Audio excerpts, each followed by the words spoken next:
அனைவருக்கும் வணக்கம். இன்றைக்கி நம்ம பார்க்க போகிறது சிப்பி காளான் கிரேவிங்க. இது அப்படியே பார்த்தீங்கன்னாக்கா சிக்கன் குழம்பு போல் அவ்வளோ டேஸ்டியாக இருந்தது இந்த gravy.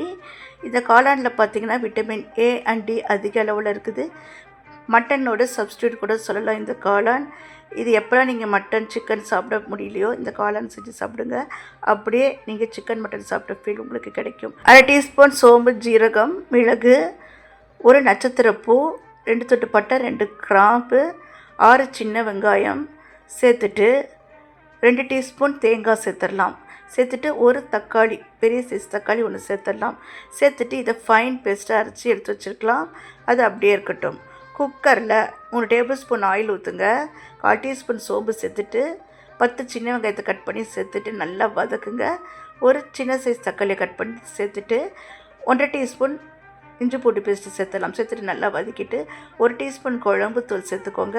1 teaspoon chicken masala, 1/4 teaspoon மஞ்சத்தூள் சேர்த்துட்டு நல்லா மசாலா எண்ணெய் பிரிய வதக்கிட்டு கட் பண்ணி வச்ச 200 கிராம் சிப்பி காளான் இதில் சேர்த்துடலாம். சேர்த்துட்டு நல்லா வதக்கி விட்டுட்டு அரைச்சி வச்ச மசாலாவை சேர்த்துட்டு நல்லா இந்த சிப்பி காளானோட நல்லா பிளண்ட் பண்ணி நல்லா வதக்கி விடுங்க. இப்போது நல்லா எண்ணெய் பிரிஞ்சு வந்துருச்சு. மிக்ஸி ஜார் அலசிட்டு ஒரே ஒரு கப் தண்ணி மட்டும் சேர்த்துருங்க.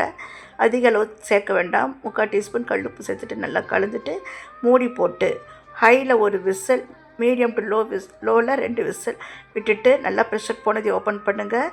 சூப்பரான சிப்பி காளான் கிரேவி தயார். வீடியோ பிடிச்சா லைக் பண்ணி ஷேர் பண்ணி சப்ஸ்கிரைப் பண்ணுங்கள். நன்றி, வணக்கம்.